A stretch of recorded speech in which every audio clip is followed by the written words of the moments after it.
Morning friends, welcome to స్ఫూర్తి news. స్ఫూర్తి live కార్యక్రమం వీక్షిస్తున్న మీ అందరికీ కూడా ధన్యవాదాలు తెలియజేసి ఈనాటి ప్రధాన పత్రికలోని వార్తా విశేషాలు ఒకసారి మనం గమనిస్తే మిత్రులారా, ప్రధానంగా మన ఉమ్మడి పాలమూరు జిల్లాకు సంబంధించిన వార్తల కంటే ముందు ప్రధానంగా తెలంగాణ రాష్ట్ర వ్యాప్తంగా ఒక చర్చ అనేది కొనసాగుతుంది. అదేవిధంగా దేశవ్యాప్తంగా కూడా ఒక చర్చ అనేది కొనసాగుతుంది. ప్రధాన కారణం ఏంటంటే దేశవ్యాప్తంగా పార్లమెంట్ స్థానాల సంఖ్యతో పాటు అసెంబ్లీ స్థానాల పెంపు అంశం అనేది ప్రస్తుతం తెలంగాణ రాష్ట్ర వ్యాప్తంగానే కాకుండా భారతదేశ వ్యాప్తంగా కూడా ఒక సంచలనాత్మక అంశం అనేది తెరపైకి రావడం జరిగింది. ఇదే అంశానికి సంబంధించి తెలంగాణ రాష్ట్ర వ్యాప్తంగా అన్ని పార్టీలకు అంటే ప్రతిపక్ష పార్టీలకు సంబంధించిన నేతలేమో విమర్శలు చేయడం జరుగుతుంది. అధికార పార్టీ అయినటువంటి బీజేపీ మాత్రం ఒకవైపు మహిళల సాధికారత, రాజకీయంగా వాళ్ళు అభివృద్ధి చెందేందుకు మహిళా రిజర్వేషన్ల బిల్లు కావచ్చు, అదేవిధంగా రాజకీయాల్లో మహిళలకు సంబంధించి 33% రిజర్వేషన్లు కావచ్చు, మరోవైపు నియోజకవర్గాల పునర్విభజనతో డీలిమిటేషన్తో సంఖ్య అంటే ఇటు అసెంబ్లీ కానీ అటు పార్లమెంట్ స్థానాల సంఖ్య పెరిగేందుకు అవకాశం ఉంది. కాబట్టి మరింత మంది రాజకీయంగా ఎదిగేందుకు అవకాశం ఉంటుంది అనే కోణంలో ఒకవైపు చర్చ జరుగుతుంటే, ఉత్తరాది రాష్ట్రాల జనాభా నియంత్రణ చేయకపోవడం, దక్షిణాది రాష్ట్రాలు జనాభా నియంత్రణ చేసిన క్రమంలో దక్షిణాది రాష్ట్రాలకు జనాభా ప్రాతిపాదికన నియోజకవర్గాల డీలిమిటేషన్ సంబంధించి కొనసాగిస్తే అటు ఉత్తరాది రాష్ట్రాలు మాత్రమే లాభం పొందుతాయి, దక్షిణాది రాష్ట్రాలకు తీవ్ర నష్టం జరుగుతుందనే కోణంలో ప్రతిపక్ష పార్టీలు విమర్శలు చేయడం జరుగుతుంది. అధికార బీజేపీ మాత్రం ఈ అంశాలను పూర్తిగా కొట్టివేయడం జరుగుతుంది.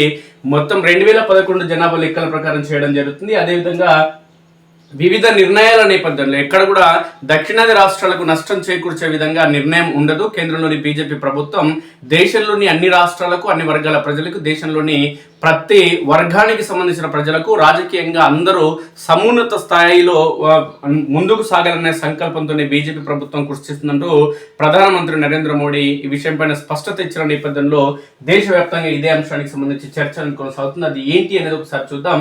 మొత్తం లోక్సభ స్థానాలు 543 ఉన్నటువంటి ప్రస్తుత తరుణంలో 850 వరకు పెరిగే అవకాశం ఉంది. అదేవిధంగా అసెంబ్లీ స్థానాలు ఒక్కొక్క రాష్ట్రంలో ప్రస్తుతం ఉన్న జనాభా అంటే ప్రస్తుతం ఉన్నటువంటి స్థానాలను బట్టి 50% పెంపు జరుగుతున్న నేపథ్యంలో ఆయా రాష్ట్రాల్లో వేరువేరుగా ఉండే అవకాశం ఉంది. దీనికి సంబంధించి ఒకసారి మనం చూద్దాం.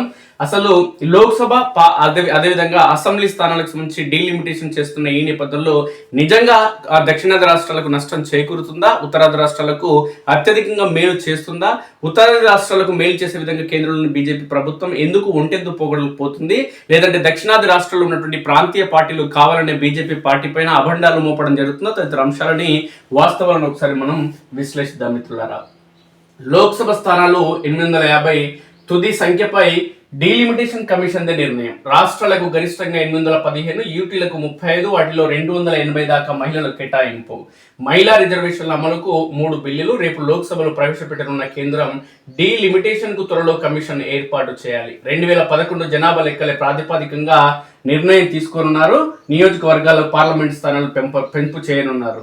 ఇక మహిళా రిజర్వేషన్లతో చైతన్యవంతమైన ప్రజాస్వామ్యం సాధ్యం, మహిళల భాగస్వామ్యంతో వికసిత్ భారత్ సాధ్యమవుతుందంటూ మీ స్థానిక ఎంపీలకు లేఖలు రాయండి, పార్లమెంటు ప్రత్యేక సమావేశాల్లో పాల్గొనేలా ప్రోత్సహించండి అంటూ మహిళలకు ప్రధానమంత్రి లేఖ రాయడం జరిగింది. ఇదే అంశానికి సంబంధించి ఒకసారి మనం గమనిస్తే ఇక వస్తున్నాయి నారీ శక్తి రథ చక్రాలంటూ మహిళా కోటపై ఆలోచన పరుల అభిప్రాయాలు వ్యక్తం చేయడం జరుగుతుంది. మొత్తానికి తెలంగాణ రాష్ట్ర వ్యాప్తంగానే కాకుండా దేశవ్యాప్తంగా ఈ డీలిమిటేషన్ అంశం అనేది ఇప్పుడు ప్రస్తుతం చర్చనీయాంశంగా మారింది. మహిళా బిల్లుపై కూడా వితండవాదం వద్దు అంటూ కేంద్ర మంత్రి కిషన్ రెడ్డి పేర్కొనడం జరుగుతుంది. చేతనైతే సహకరించండి, లేదంటే నోరు మూసుకోవాలి ప్రతిపక్షాలు అంటూ కేంద్ర మంత్రి ఆగ్రహం వ్యక్తం చేయడం జరిగింది. రేవంత్ రెడ్డి ప్రతిపాదించిన హైబ్రిడ్ నమూనా ఎక్కడా లేదు ఈ ప్రపంచంలో, ఇది రాజ్యాంగానికి విరుద్ధం అంటూ కేంద్ర మంత్రి పేర్కొన్నారు. ఇక డీలిమిటేషన్ పై భారీ ఆందోళన. ఒకవేళ దక్షిణాది రాష్ట్రాలకు సంబంధించి జనాభా లెక్కల ప్రకారమే డీలిమిటేషన్ నిర్వహిస్తే దక్షిణాది రాష్ట్రాలకు నష్టం చేకూరుతుంది, కాబట్టి ఖచ్చితంగా పోరాటం చేస్తామంటూ తమిళనాడు ముఖ్యమంత్రి స్టాలిన్ పేర్కొన్న వార్త ప్రధానంగా హైలైట్ గా రావడం జరిగింది. అయితే ప్రతిపక్షాలు అధికార పక్షం పైన విమర్శలు చేయడం అనేది సర్వసాధారణం. ఎందుకంటే వాళ్ళు సమాజంలో కానీ ఓటర్ల రూపంలో వాళ్ళని రక్షించుకునేందుకు అంటే పార్టీలను రక్షించుకునేందుకు వాళ్ళ మనుగడ కోసం అధికార పక్షం పైన కేంద్రంలోని బీజేపీ పైన ప్రతిపక్షాలు లేదంటే ప్రాంతీయ పార్టీలు విమర్శలు చేయడం సర్వసాధారణం. అయితే ఇందులో ఉన్న వాస్తవాలు ఏంటనేది ఒకసారి చూస్తే లోక్సభ స్థానాలు 850కి పెంపు.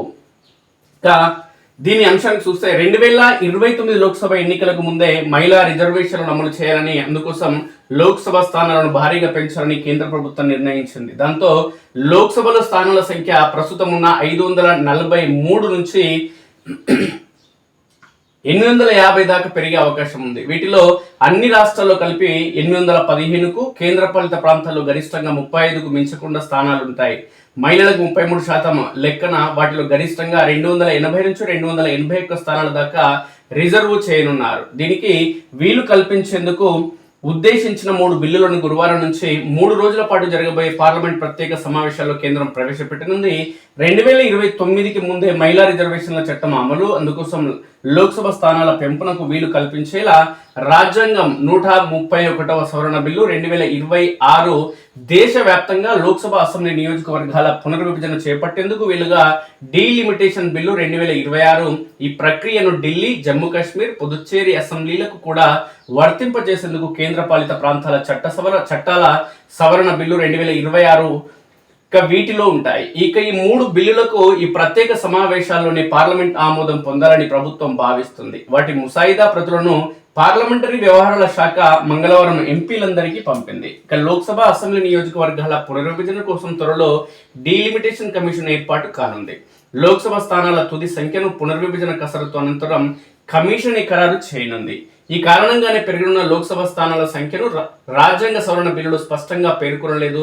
అన్ని రాష్ట్రాలకు కలిపి గరిష్టంగా 815కు మించకుండా, కేంద్ర పాలిత ప్రాంతాల్లో 35కు మించకుండా లోక్సభ స్థానాలు ఉండాలి అంటూ మాత్రమే తెలిపారు. లోక్సభతో పాటు దేశవ్యాప్తంగా అన్ని రాష్ట్రాల అసెంబ్లీలో స్థానాల సంఖ్యను 50% పెంచాలని మోదీ సర్కార్ నిర్ణయించడం తెలిసిందే. ఇందుకోసం 2011 జనాభా లెక్కలను ప్రాతిపదికన తీసుకుంటూ నియోజకవర్గాల పునర్వ్యవస్థీకరణ ప్రక్రియ చేపట్టనున్నట్టు రాజ్యాంగ సవరణ బిల్లులో వెల్లడించారు. ఇక మహిళా రిజర్వేషన్లు, నియోజకవర్గాల పెంపునకు వీలుగా రాజ్యాంగంలోని పలు అధికారులకు సవరణలు కూడా ప్రతిపాదించారు. నారీ శక్తి వందన ఇక అధినియమంగా పేర్కొనే మహిళా రిజర్వేషన్ల చట్ట సవరణకు పార్లమెంటుకు సంబంధించినటువంటి ప్రత్యేక భేటీలో ఆమోదం పొందనున్నట్లు ప్రధాని మోదీ ఇప్పటికే వెల్లడించడం తెలిసిందే. ప్రక్రియ ఆలస్యమైతే చట్టసభల్లో విధాన నిర్ణయ ప్రక్రియలో భాగస్వాములు కావాలని ఆశిస్తున్న మహిళలందరికీ తీవ్ర అన్యాయం జరగనుందని ఆయన అభిప్రాయపడ్డారు. 2029 నుంచి అమలయ్యేలా మహిళా రిజర్వేషన్ల చట్టాన్ని 2023లో పార్లమెంట్ ఆమోదించడం తెలిసిందే. దీని ప్రకారం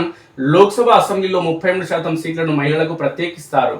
అయితే ఈ చట్టం 2034కు ముందు అమల్లోకి వచ్చే పరిస్థితులు లేవు. మహిళా రిజర్వేషన్లు అమలు కావాలంటే ప్రస్తుతం కొనసాగుతున్న జనగణన 2027 ప్రక్రియ ముగిసి ఆ లెక్కల ఆధారంగా నియోజకవర్గాల పునర్విభజన చేపట్టాల్సి ఉండటమే అందుకు ప్రధాన కారణం. కానీ మహిళా రిజర్వేషన్ల చట్టాన్ని 2029 నుంచి అమల్లోకి తేవాలని మోదీ సర్కారు భావిస్తుంది. తదుపరి జనగణన, దాని తర్వాత డీలిమిటేషన్ ప్రక్రియకు చాలా సమయం పడుతుంది. కానీ లోక్సభ, రాష్ట్రాల అసెంబ్లీలో మహిళలకు 3 వంతు రిజర్వేషన్లు వీలైనంత త్వరగా అమలయ్యేలా చూడటం చాలా ముఖ్యం. అందుకు అనుగుణంగా మహిళా రిజర్వేషన్ల చట్టానికి అవసరమైన సవరణలు చేపట్టడమే లక్ష్యమని ప్రతిపాదిత రాజ్యాంగ సవరణ బిల్లు ముసాయిదాలో కేంద్రం పేర్కొంది. ఇందుకోసం ప్రస్తుతం అందుబాటులో ఉన్న 2011 జనాభా లెక్కల ఆధారంగానే లోక్సభ, అసెంబ్లీ నియోజకవర్గాల పునర్విభజన ప్రక్రియ చేపట్టనున్నట్లు వెల్లడించింది.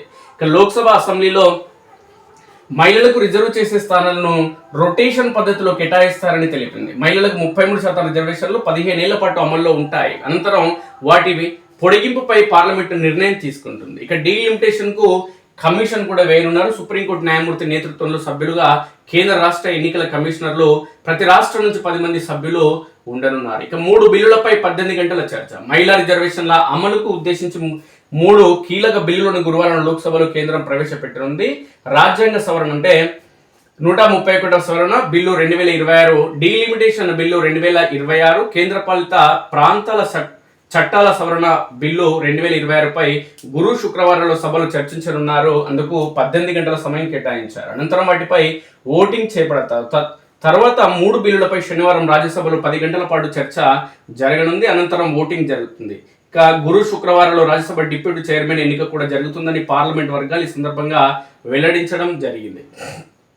ఇక లోక్సభ, అసెంబ్లీ స్థానాల పునర్వ్యవస్థీకరణ కోసం డీలిమిటేషన్ కమిషన్ ఏర్పాటు కానుంది. దానికి సుప్రీంకోర్టు ప్రస్తుత లేదంటే రిటైర్డ్ న్యాయమూర్తి చైర్మన్ గా వ్యవహరిస్తారు. కేంద్ర ప్రధాన ఎన్నికల కమిషనర్ లేదంటే ఎన్నికల కమిషనర్ తో పాటు సంబంధిత రాష్ట్ర ఎన్నికల కమిషనర్ సభ్యులుగా ఉంటారు. ఈ ప్రక్రియలో రాష్ట్రాల భాగస్వామ్యం నిమిత్తం ప్రతి రాష్ట్రం నుంచి 10 మంది చొప్పున అసోసియేట్ సభ్యులను నియమిస్తారు. వీరిలో 5 ఎంపీలను లోక్సభ స్పీకర్, 5 ఎమ్మెల్యేలను రాష్ట్రాల అసెంబ్లీ స్పీకర్లను నామినేట్ చేస్తారు. ప్రస్తుతం దేశవ్యాప్తంగా లోక్సభ, అసెంబ్లీ నియోజకవర్గాల పరిధులు 1971 జనాభా లెక్కల ఆధారంగా ఉన్నాయి. కొన్ని దశాబ్దాలుగా గ్రామీణ ప్రాంతాల నుంచి పట్టణాలకు భారీగా వలసలు పెరగడం, జనాభా పెరుగుదల రేటులో మార్పులతో నియోజకవర్గాల సంఖ్య సమతుల్యత దెబ్బతిన్నదని కేంద్రం భావిస్తుంది. ఈ నేపథ్యంలో ఆర్టికల్ 81, ఆర్టికల్ 55కు కీలక సవరణలు చేస్తూ 2011 జనాభా లెక్కల ప్రాతిపదికగా నియోజకవర్గాలను పునర్వ్యవస్థీకరించనున్నారు. ఇక ఇదే అంశానికి సంబంధించి వాడివేడి చర్చ జరగనుంది. లోక్సభ స్థానాల పెంపులో దక్షిణాది రాష్ట్రాలకు లబ్ధి చేకూరుతుందా అనేది ప్రస్తుతం చర్చ. చేకూరుతుందా లేదంటే ప్రతిపక్ష పార్టీలు, ప్రాంతీయ పార్టీలు చెబుతున్న విధంగా నష్టం చేకూరనుందా అనేది ప్రస్తుతం చర్చ కొనసాగుతుంది. అది ఏంటనేది ఒకసారి చూస్తే, లోక్సభ నియోజకవర్గాల పెంపులో దామాషా ప్రాతినిధ్య విధానాన్ని ప్రాతిపదికగా తీసుకున్నట్లు కేంద్ర ప్రభుత్వ వర్గాలు తెలిపాయి. లోక్సభ స్థానాలను గరిష్టంగా 850 దాకా పెంచాలని రాజ్యాంగ సవరణ బిల్లు 2026లో కేంద్రం ప్రతిపాదించింది. వాటిని రాష్ట్రాలకు, కేంద్రపాలిత ప్రాంతాలకు కేటాయించే విషయంలో దామాషా విధానాన్ని అనుసరించనున్నారు. దీని ద్వారా దక్షిణాది రాష్ట్రాలకి ఎక్కువ లబ్ధి చేకూరే అవకాశం ఉంది అని కేంద్ర వర్గాలు వివరించాయి. దీనికి సంబంధించి పూర్తి వివరాలను ప్రధాని నరేంద్ర మోడీ గురువారం లోక్సభలో వెల్లడించే అవకాశం ఉన్నట్లు తెలుస్తుంది. నియోజకవర్గాల పునర్విభజనకు 2011 జనాభా లెక్కలను ప్రాతిపదికగా తీసుకున్న విషయం తెలిసిందే. దక్షిణాది రాష్ట్రాలు కొన్ని దశాబ్దాలుగా కుటుంబ నియంత్రణను సమర్థవంతంగా పాటిస్తూ వస్తున్నాయి. దీంతో ఉత్తరాది రాష్ట్రాలతో పోలిస్తే వాటిలో జనాభా పెరుగుదల తక్కువగా ఉంది. ఈ నేపథ్యంలో జనాభా ప్రాతిపదికన సీట్ల పెంపు చేపడితే తమకు అన్యాయం జరుగుతుందని తెలంగాణ, ఆంధ్రప్రదేశ్, తమిళనాడు, కేరళ వంటి రాష్ట్రాలు తీవ్ర ఆందోళన వ్యక్తం చేస్తుండడం తెలిసిందే. పార్లమెంట్లో దక్షిణాది రాష్ట్రాల ప్రాతినిధ్యం తగ్గి ఉత్తరాది రాష్ట్రాల ప్రాబల్యం పెరుగుతుందని విపక్షాలు కూడా విమర్శలు చేయడం జరుగుతుంది. కానీ విపక్షాలు విమర్శలు చేస్తున్న విధంగా దక్షిణాది రాష్ట్రాలకు నష్టం చేకూరకుండా ఖచ్చితంగా దామాష ప్రకారం నిర్ణయం తీసుకున్నట్లు బీజేపీ వర్గాలు పేర్కొంటున్నాయి. ఇక వాడివేడిగా సమావేశాలు. గురువారం నుంచి 3 రోజుల పాటు జరగనున్న ప్రత్యేక పార్లమెంట్ సమావేశాలపై సర్వత్రా ఉత్కంఠ నెలకొంది. రాష్ట్రాల్లో అసెంబ్లీ ఎన్నికలు జరుగుతున్న వేళ రాజకీయ లబ్ధి కోసమే మోదీ సర్కార్ హడావుడిగా మహిళా రిజర్వేషన్ల చట్ట సవరణ తెరపైకి తెచ్చిందని కాంగ్రెస్ తో పాటు విపక్షాలన్నీ మండిపడుతున్నాయి. మరోవైపు డీలిమిటేషన్ తో తమకు తీవ్ర అన్యాయం జరుగుతుందని దక్షిణాది రాష్ట్రాలు అభ్యంతరం లేవనెత్తుతున్నాయి. ఈ ప్రక్రియను పార్లమెంట్ లోనే సవాలు చేస్తామని ఇప్పటికే స్పష్టం చేశాయి.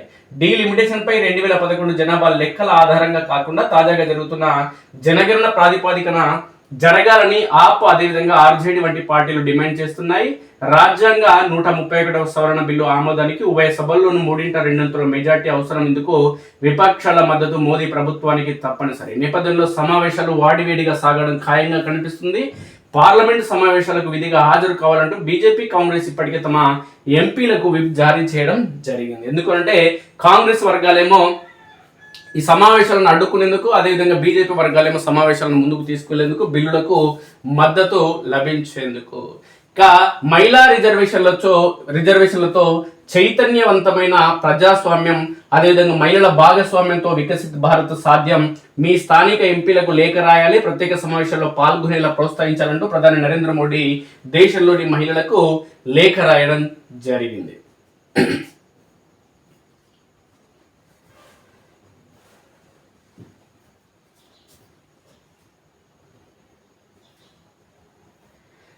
ఇక బీహార్ సీఎంగా సామ్రాట్ ఎంపిక కావడం జరిగింది. బీహార్ తదుపరి ముఖ్యమంత్రిగా బీజేపీ నేత, ప్రస్తుత డిప్యూటీ సీఎం సామ్రాట్ చౌదరి బాధ్యతలు చేపట్టినారు. మొట్టమొదటిసారి బీజేపీకి సంబంధించినటువంటి సీఎం బాధ్యతలు చేపట్టడం జరుగుతుంది. ఇక మోదీకి ట్రంప్ ఫోన్. అమెరికా అధ్యక్షుడు ట్రంప్ భారత ప్రధాని మోదీకి ఫోన్ చేశారు. ద్వైపాక్షిక సంబంధాల్లో పురోగతిని ఇద్దరు నేతలు ఈ సందర్భంగా సమీక్షించారు. సిలిగిరి చుట్టూ రాజకీయ గురి.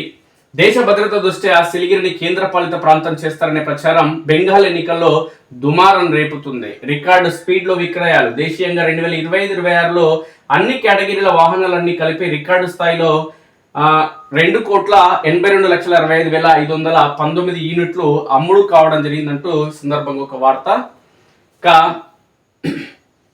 ప్రోరాటా వద్దు, హైబ్రిడే కావాలంటున్నాడు ముఖ్యమంత్రి రేవంత్ రెడ్డి. కానీ ఆయన మాట వినే పరిస్థితి ఎక్కడ లేదు. ఎందుకంటే నేను తెలంగాణ రాష్ట్రానికి మాత్రమే ముఖ్యమంత్రి. ఇంకా ఎస్సీ ఎస్టీల కోసం బీఆర్ఎస్ బహిరంగ సభలంట కేటీఆర్ అంటున్నాడు. మంత్రులకు, ఎస్సీ దళిత కుటుంబాలకు సంబంధించి దళిత రాజకీయ నాయకులకు మంత్రి పదవి వీళ్ళని దొంగలు మీరు ఇలా నీతి వ్యాఖ్యలు చెప్తున్నారు అధికారం పోయిన తర్వాత ఈ నాయకులు.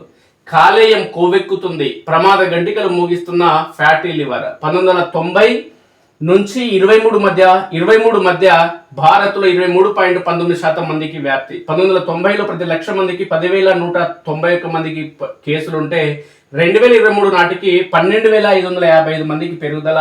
2050 నాటికి ప్రపంచవ్యాప్తంగా 200 కోట్ల మందికి ఈ ముప్పు రానుంది. శాశ్వత న్యాయమూర్తులుగా ఆ నలుగురు: justice Renuka Yara, justice Narasimharao, justice Tirumaladevi, justice Madhusudan రావును నియమించిన సుప్రీం కొలీజియం. హైకోర్టులో 24కు చేరిన శాశ్వత న్యాయమూర్తుల సంఖ్య, త్వరలో మరికొన్ని పోస్టుల భర్తీ. డిగ్రీకి పోకుండా మేనేజ్ చేద్దాం, డిగ్రీలో కొత్త కోర్సులపై విద్యార్థుల ఆసక్తి. తక్కువ వ్యయంతో AI, data science, cyber security కోర్సుల పూర్తికి ఛాన్స్. ఇంజనీరింగ్ మేనేజ్మెంట్ సీట్ల భర్తీపై యాజమాన్యాల ఆందోళన. రంగంలోకి ఏజెంట్లు, కన్సల్టెన్సీలు, డిగ్రీ కోర్సులో నాణ్యత ఉండదంటూ ప్రచారం. తలో మాట తలో బాట. ఆర్టీసీలో సమ్మె వేళ విచిత్ర పరిణామాలు. గత ప్రభుత్వ నిర్ణయాలు ఇప్పుడు తెర మీదికి. సమ్మె అనివార్యమంటున్న జేఏసీ నేతలు, అసలు కార్మిక సంఘాలే లేవు చర్చలలో అంటున్న అధికారులు. రాజకీయ రాబందు, అవినీతి చంద్రిక అంటూ చంద్రబాబు గురించి ఒక వార్త. ఇక ఉత్తర తెలంగాణ జిల్లాలో భారీ వర్షం, దక్షిణ, తూర్పు, మధ్య జిల్లాల్లో మాత్రం సాధారణ వర్షాలు. నైరుతి సీజన్ ముందస్తు అంచనాలు విడుదల చేసిన ఐఎండీ. భారీగా పెరిగిన గరిష్ట ఉష్ణోగ్రతలు. అత్యధికంగా ఆదిలాబాద్లో 43.3 డిగ్రీల ఉష్ణోగ్రత. మళ్ళీ చర్చలు 2 రోజుల్లో జరగొచ్చు అంటూ ట్రంప్ పేర్కొన్నారు. అమెరికాది బాధ్యత రాహిత్యం అంటూ చైనా ఈ సందర్భంగా విమర్శలు చేయడం జరిగింది. ఈనాడు ప్రధాన పత్రికలు ప్రధానమైన వార్తలు ఏంటి అనేది ఒకసారి మనం గమనిస్తే, డీలిమిటేషన్ సంబంధించి ప్రధానంగా హైలైట్ గా వార్త రావడం జరిగింది. అదేవిధంగా మహిళా రిజర్వేషన్లకు సంపూర్ణ మద్దతు ఉంటుందంటూ, పునర్విభజన బిల్లు దక్షిణాదికి నష్టం కలిగేలా ఉంటే ఒప్పుకోము, అందులోని అంశాలను బట్టి నిర్ణయం తీసుకుంటామంటూ కేటీఆర్, హరీష్ రావు పేర్కొనడం జరుగుతుంది. మీకు ఒక ఎంపీ గతిలేడు, మీరు ఏం వ్యతిరేకిస్తారో ఏం చేస్తారు సార్? తెలంగాణ నుంచి హార్మూజ్ ద్వైపాక్షిక ఒప్పందాలపై మోడీ, ట్రంప్ చర్చించుకోవడం జరిగింది. మెతుకు దక్కదు, బతుకు పండదు. యాసంగి వరికి వడదెబ్బ, బోర్లు అడుగంటి ఎండిపోతున్న పైర్లు, అన్నదాతకు అడియాసి అంటూ ఒక వార్త ప్రధానంగా రావడం జరిగింది. ఎండలు తీవ్రమైన నేపథ్యంలో బోర్లు మొత్తం అడుగంటిపోతున్న ఈ నేపథ్యంలో పంటలు మొత్తం ఎండిపోవడం జరుగుతుందంటూ ఒక వార్త రావడం జరిగింది. ఇక రేవంత్ రెడ్డిది వితండ వాదం. హైబ్రిడ్ ప్రకారం నియోజకవర్గాల పునర్విభజన ప్రపంచంలో ఎక్కడా లేదు, రాష్ట్రంలోనూ ఇదే విధానాన్ని పాటిస్తారా? ఆదిలాబాద్, మహబూబ్నగర్లో సీట్లు తగ్గి జిహెచ్ఎంసీ పరిధిలో పెరుగుతాయి కదా. కాంగ్రెస్ పార్టీకి కోశాధికారి, ఆ పార్టీలో అతిమేధావి సీఎం రేవంత్ రెడ్డి. కోడి గుడ్డు మీద ఈకలు పీకడం సరికాదు, తెలుగు ప్రజలను బంట్రోతులుగా చూసింది కాంగ్రెస్ పార్టీయే. ఉపరాష్ట్రపతి పదవులు చేపట్టిన వాళ్ళు దక్షిణాది వాళ్ళు కాదా అంటూ రాహుల్ యూపీ వదిలి కేరళకు రాలేదా అంటూ కేంద్ర మంత్రి కిషన్ రెడ్డి మండిపడడం జరిగింది. ఇప్పుడు డీలిమిటేషన్ పై రేవంత్ రెడ్డి చేసినటువంటి ప్రతిపాదనలు కావచ్చు, లేదంటే సూచనల సలహాలపైన కేంద్ర మంత్రి కిషన్ రెడ్డి విమర్శలు చేయడం జరుగుతుంది. డీలిమిటేషన్ పై రేవంత్ రెడ్డి చేస్తున్న వితండవాదాలు పూర్తిగా కోడిగుడ్డు పైన ఈగలు పీకిన విధంగా ఉన్నాయంటే ఈ సందర్భంగా కేంద్ర మంత్రి పేర్కొనడం జరుగుతుంది. డీలిమిటేషన్ ప్రక్రియ వల్ల దక్షిణాది రాష్ట్రాలకు ఎలాంటి అన్యాయం జరగదని, దేశంలో అన్ని రాష్ట్రాలకు సమన్వయం జరుగుతుందని కేంద్ర మంత్రి కిషన్ రెడ్డి పేర్కొన్నారు. ముఖ్యమంత్రి రేవంత్ రెడ్డి ప్రతిపాదించిన హైబ్రిడ్ నమూనాను ఆయన తప్పు పట్టారు. అసలు అలాంటి నమూనా ఎక్కడ లేదని ఆయన కొట్టిపారేశారు. తెలంగాణలోనూ ఇదే హైబ్రిడ్ విధానాన్ని అమలు చేస్తారా అంటూ ఆయన ప్రశ్నించారు. ఆదిలాబాద్, మహబూబ్నగర్కు సీట్లు తగ్గుతాయి, జిహెచ్ఎంసీ పరిధిలో సీట్లు పెరుగుతాయి. తెలంగాణ ఆదాయంలో 70% హైదరాబాద్ నుంచే వస్తుంది, అలాగని 70% సీట్లు హైదరాబాద్కి ఉండాలా అని ప్రశ్నించారు. సీఎం రేవంత్ రెడ్డి చెప్పినట్లుగా ఆర్థిక వనరులు, ఇతర అంశాలను ప్రాతిపదికన తీసుకుంటే దక్షిణాది కంటే గుజరాత్ వంటి రాష్ట్రాలకి ఎక్కువ సీట్లు వస్తాయని పేర్కొన్నారు. కేంద్రం అన్ని ప్రాంతాల ప్రయోజనాలను పరిగణలోకి తీసుకుంటుందని పేర్కొన్నారు. రేవంత్ రెడ్డి వితండవాదాన్ని పక్కన పెట్టి బిల్లుకు సహకరించాలని కోరారు. జనాభా ప్రాతిపదికన కాకుండా ప్రతి రాష్ట్రంలో 50% సీట్లు పెరుగుతున్నాయని, అయినా వితండవాదం చేస్తున్నారని ఆగ్రహం వ్యక్తం చేశారు. మంగళవారం ఢిల్లీలో కేంద్ర మంత్రి కిషన్ రెడ్డి మీడియాతో మాట్లాడారు. కేంద్ర ప్రభుత్వం మహిళలకు చట్టసభల్లో 33% రిజర్వేషన్ కల్పించాలన్న నిర్ణయం అమలుకు అవసరమైన సవరణలు ఈ నెల 16, 17, 18 తేదీల్లో పార్లమెంట్లో చర్చించబోతున్నామని పేర్కొన్నారు. డీలిమిటేషన్, మహిళా రిజర్వేషన్ అనేది రాజ్యాంగబద్ధమైన ప్రక్రియ అని, దేశ జనాభాలో సగం మంది అయిన 75 కోట్ల మంది మహిళల ఆత్మ గౌరవం, హక్కులు, అభివృద్ధిలో ప్రాధాన్యత కల్పించేందుకు మోదీ బిల్లును తీసుకొచ్చారని సందర్భంగా కిషన్ రెడ్డి పేర్కొన్నారు. ఇది కీలక ముందడుగు. గత 50 ఏళ్లుగా దీనిపై చర్చ జరుగుతుందని, 2010లో కాంగ్రెస్ అధికారంలో ఉన్నప్పుడు రాజ్యసభలో పాస్ అయింది, కానీ వివిధ కారణాలతో ఈ బిల్లు కార్యరూపం దాల్చలేదన్నారు. ఇది 50% జనాభా ఉన్న మహిళల ఆత్మ గౌరవానికి రాజకీయపరమైన విశ్వాసం కల్పించే ప్రక్రియ అని పేర్కొన్నారు. ఇది దేశ ప్రజాస్వామ్య వ్యవస్థకు కొత్త శక్తినిస్తుందని పేర్కొన్నారు. ఇది కేవలం చట్టం కాదు, మహిళల సాధికారతకు బాటలు వేయడం జరుగుతుంది. ఈ సందర్భంగా కిషన్ రెడ్డి పేర్కొనడం జరుగుతుంది. అయితే అబద్ధాలను వల్లవేయడంలో మన ముఖ్యమంత్రి రేవంత్ రెడ్డి అందరికంటే ముందుంటాడు కాబట్టి ఈ అంశం కూడా తెరపైకి తెచ్చి కేంద్రంలోని బీజేపీ ప్రభుత్వాన్ని అబాసు పాలు చేయాలి, ప్రజలను తెలంగాణ సమాజానికి గందరగోళానికి గురి చేయడం తప్ప దీంట్లో ఏమీ లేదనేది ప్రస్తుతం కిషన్ రెడ్డి చెప్తున్న మాటల ద్వారా స్పష్టమవుతుంది. ఉన్న సీట్ల కంటే 50% సీట్లను పెంచడం తప్ప జనాభా ప్రాతిపదికన సీట్లను పెంచే అవకాశం లేదంటూ కేంద్ర మంత్రి పేర్కొనడం జరుగుతున్న ఇలా రేవంత్ రెడ్డి నిజంగా కిషన్ రెడ్డి చెప్తున్న విధంగా గుడ్డు మీద ఈకలు వీకిన చందంగానైన మాటలు ఉన్నాయని స్పష్టమవుతుంది. డీలిమిటేషన్ మహిళల కోట అంటూ ఒక వార్త, అఖిలపక్ష భేటీ ఏర్పాటు చేయాలి డీలిమిటేషన్ పైన అంటూ రేవంత్ రెడ్డి. కొత్త సీఎం సామ్రాట్ చౌదరి రాష్ట్రంలో మొట్టమొదటి బీజేపీ సీఎం. ఆయనే పిన్న వయసులోనే రాజకీయాల్లోకి రావడం జరిగింది.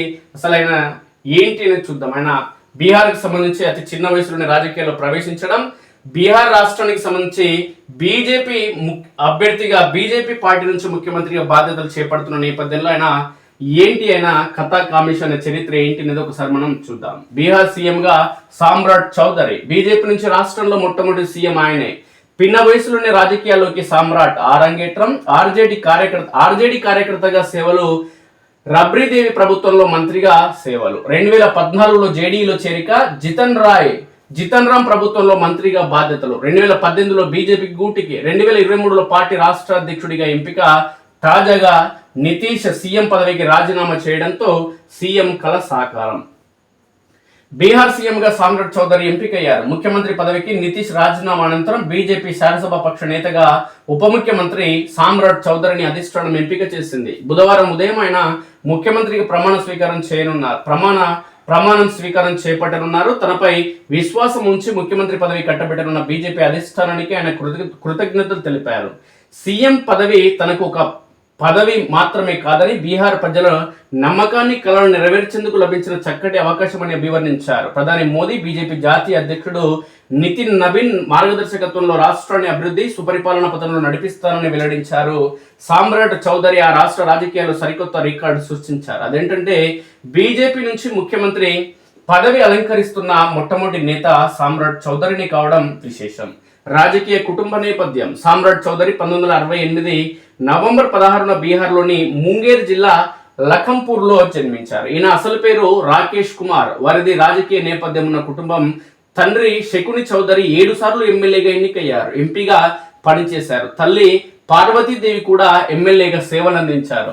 కుష్వాహా సామాజిక వర్గానికి చెందిన బలమైన కుటుంబంగా రాష్ట్రంలో వారికి పేరుంది. సామ్రాట్ ప్రాథమిక విద్య లఖంపూర్లోనే సాగింది. ఆయన కామరాజు విశ్వవిద్యాలయంలో ఉన్నత విద్య అభ్యసించారు. రాజకీయాల్లోకి ప్రవేశించిన తొలి రోజుల్లో రాష్ట్రీయ జనతాదళ్ అంటే ఆర్జేడీలో ముఖ్య కార్యకర్తగా పనిచేశారు. 1999లో రబ్రీదేవి ప్రభుత్వంలో అతి పిన్న వయసులో వ్యవసాయ శాఖ మంత్రిగా బాధ్యతలు చేపట్టారు. ఆ సమయంలో వయసు వివాదం తలెత్తి పదవి సైతం కోల్పోవాల్సి వచ్చింది. అనంతరం 2010లో పర్బత్తా నియోజకవర్గం నుంచి వరుసగా 2000 సంవత్సరం నుంచి 10 వరకు ఎమ్మెల్యే అభ్యర్థిగా పోటీ చేసి గెలుపొందారు. 2014లో జేడీలో చేరి జితన్ రాయ్ మాంజీ ప్రభుత్వంలో మంత్రిగా పనిచేశారు. 2018లో సామ్రాట్ బీజేపీలో చేరారు. పార్టీలో ఆయన ఎదుగుదల చాలా వేగంగా సాగింది. 2023లో బీజేపీ రాష్ట్ర అధ్యక్షుడిగా బాధ్యతలు స్వీకరించారు. ఇటీవల నితీష్ ప్రభుత్వంలో ఉప ముఖ్యమంత్రిగా, హోంశాఖ మంత్రిగా బాధ్యతలు చేపట్టారు. తన రాజకీయ శైలితో రాజకీయాల్లో ప్రత్యేక గుర్తింపు తెచ్చుకున్నారు. ఒక దశలో ఆయన సీఎం నితీష్ కుమార్ కు వ్యతిరేకంగా పనిచేశారు. రాజకీయ సమీకరణలో ఆర్జేడీ బీజేపీ కూటమి ఏర్పడడంతో ఇద్దరి మధ్య సయోధ్య కుదిరింది. తాజాగా నితీష్ రాజ్యసభకు వెళ్లేందుకు సిద్ధమవడంతో సామ్రాట్ సీఎం కళ సాకారమైంది. వెలుగు ప్రధాన పత్రికలు వచ్చినటువంటి ప్రధానమైన వార్తలు ఏంటి అంటే, ప్రధానంగా ఏపీ పోలీసులకు బర్త్డే అదేవిధంగా మ్యారేజ్ డేకు సెలవు లభించడం జరిగింది అనేది ఒక సంచలనాత్మక అంశం తెరపైకి రావడం జరిగింది. ఇక నియోజకవర్గాల పునర్విభజన, కేంద్రం కుట్రలను అడ్డుకుంటూ అంటున్నాడు రేవంత్ రెడ్డి. ప్రధానంగా ఛత్తీస్గఢ్ వేదాంత పవర్ ప్లాంట్ లో పేలుడు 13 మంది మృతి 21 మందికి తీవ్ర గాయాలు. ఛత్తీస్గఢ్లోని వేదాంత పవర్ ప్లాంట్ లో మంగళవారం బాయిలర్ ట్యూబ్ పేలడంతో 13 మంది కార్మికులు చనిపోగా 21 మంది గాయపడ్డారు. బాయిలర్ ట్యూబ్ పేలుడు దాటికి ప్లాంట్ లోపల దట్టమైన పొగ కమ్మేయడంతో కార్మికులు ప్రాణభయంతో పరుగులు తీశారు. దీంతో తొక్కిసలాట జరిగింది. ఈ ఘటనలో 3 అక్కడికక్కడే చనిపోగా మరో 7 ఆసుపత్రిలో చికిత్స పొందుతూ మృతి చెందారు. గాయపడిన వారిలో 15 మంది పరిస్థితి ప్రస్తుతం అత్యంత విషమంగా ఉన్నట్లు తెలుస్తుంది.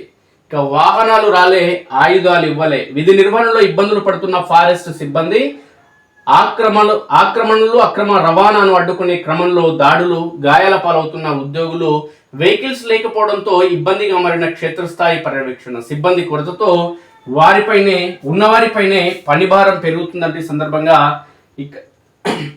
సందర్భంగా ఫారెస్ట్ సిబ్బంది ఎట్లా ఇబ్బందులు పడుతున్నారనే అంశం అనేది ప్రస్తుతం చర్చ కొనసాగుతుంది. ఫారెస్ట్ కు సంబంధించినటువంటి అదేవిధంగా పోలీసు విభాగానికి సంబంధించి శాఖ మొత్తం ముఖ్యమంత్రి రేవంత్ రెడ్డి చేతుల్లో ఉన్న క్రమంలో ఆయన ఇప్పటికైనా మేల్కొని ఎవరైతే ఫారెస్ట్ అధికారులు పడుతున్నటువంటి ఇబ్బందులు ఏవైతే ఉన్నాయో ఆ ఇబ్బందులను, సమస్యలను పరిష్కరించేందుకు ప్రయత్నం చేయాలి. ఎందుకంటే ముఖ్యమంత్రికి అధికారం ఉంటుంది, అవకాశం ఉంటుంది కాబట్టి నిర్ణయం తీసుకోవాలంటూ ప్రధానంగా చర్చ కొనసాగుతుంది. ఇక నమస్తే తెలంగాణకు సంబంధించి కూడా లోక్సభ స్థానాలు 850 అంటూ ప్రధానంగా లోక్సభ అంశాలకు సంబంధించి ప్రధానంగా వార్త వచ్చింది. ఇక కాంగ్రెస్ డిఎన్ఏలోనే దళిత వ్యతిరేకత అంటున్నాడు కేటీఆర్.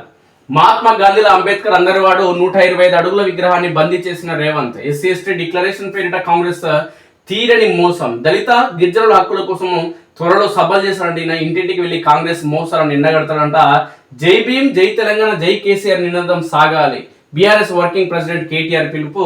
ఓకే, జై భీమ్, జై తెలంగాణ, జై కేసీఆర్ అంట. జై భీమ్ పక్కల మీ అయ్య పేరు ఎందుకు నాయన?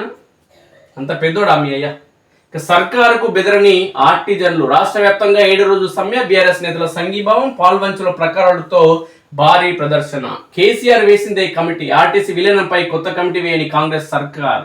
సొక్కమైన పనులు చేశారు కాబట్టి మీ అధికారం పోయింది. ఇంకా మళ్ళీ సొక్కమైన పిల్లలని చెప్పుకుంటున్నారు. ఇంకా బ్లడ్ కిక్, రక్తాన్ని తీసి తిరిగి ఎక్కించుకోవడం వెలుగులోకి వస్తున్న కొత్త వ్యసనం. డ్రగ్స్ ఏవైతే గంజాయి తీసుకొని ఏ విధంగా అయితే ఇంజక్షన్ల రూపంలో తీసుకొని యువత పక్కదారి పడడం జరుగుతుందో, వాళ్ళ మానసిక స్థితికి సంతృప్తి చెందడం జరుగుతుందో, అదేవిధంగా రక్తాన్ని బయటికి ఇంజక్షన్లు తీసి వాళ్ళ రక్తం వాళ్ళే మళ్ళీ ఎక్కించుకుంటారంట. ఇది ప్రస్తుతం చేస్తున్నటువంటి వ్యవహారం దేశంలోని యువత. అది ఏంటనేది ఒకసారి చూద్దాం. మత్తులో జోగడానికి కొందరు మాదక ద్రవ్యాలు, గంజాయి, మద్యం తీసుకోవడం చూస్తుంటాం. కానీ తమ రక్తాన్ని బయటకు తీసి తిరిగి బాడీలోకి ఇంజెక్ట్ చేయడం గురించి విన్నారా? ఇలా చేస్తే వారికి కిక్ వస్తుందంట. ఇది ప్రస్తుతం వైరల్ అవుతుంది. అంటే సైకోలుగా మారుతున్నారు యువత కొంతమంది.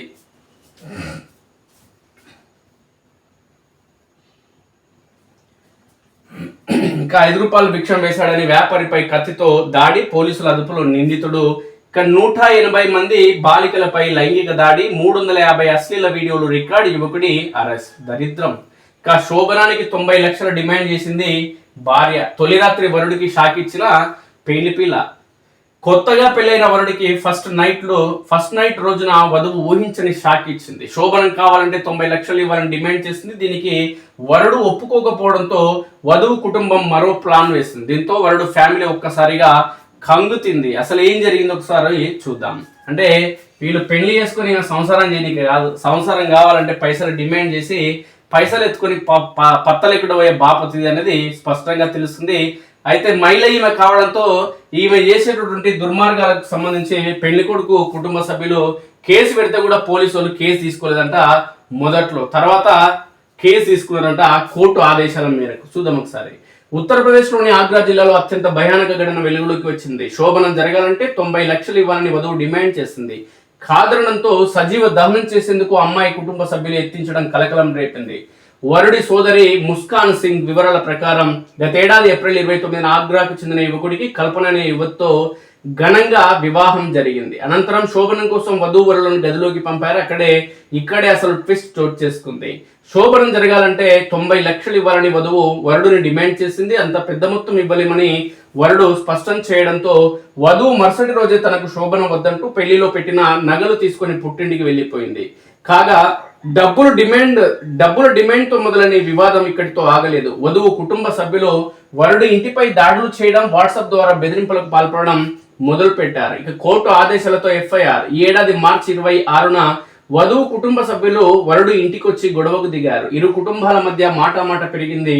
వధువు తండ్రి సోదరుడు వరుడి ఇంట్లో ఉన్న పిఎన్జి గ్యాస్ పైప్ లైన్ ధ్వంసం చేసి కుటుంబం మొత్తాన్ని మంటల్లో కాల్చి చంపేందుకు యత్నించారు. ఈ దుర్ఘటనలో వరుడితో పాటు అతడి తల్లిదండ్రులకు గాయాలయ్యాయి. వధువు తరపు కుటుంబ సభ్యుల ఒత్తిడితో పోలీసులు మొదట వరుడి ఫిర్యాదుపై స్పందించలేదు. చివరికి బాధితులు కోర్టును ఆశ్రయించగా న్యాయస్థానం ఆదేశాల మేరకు ఎఫ్ఐఆర్ నమోదైంది. పోలీసులారా జరా న్యాయం ఎవరి వైపు ఉందో చూడండి రా భయ్. మహిళలైనంత మాత్రాన ఇంకా వాళ్ళ మీద కేసులు లేవంటే ఎట్లా రా భయ్? తప్పేవడదో చట్ట పరిధిలోకి జర పర్యవేక్షించండి. ఇవి నాటి ప్రధాన పత్రికలోని వార్తా విశేషాలు. మిత్రులారా మీ సూచనలు, సలహాలు, అభిప్రాయాలు ఖచ్చితంగా తెలియజేయండి. అదేవిధంగా మన స్ఫూర్తి న్యూస్ను సబ్స్క్రైబ్ చేసుకోండి మిత్రులు. దయచేసి సబ్స్క్రైబ్ చేసుకోండి. Thank you very much.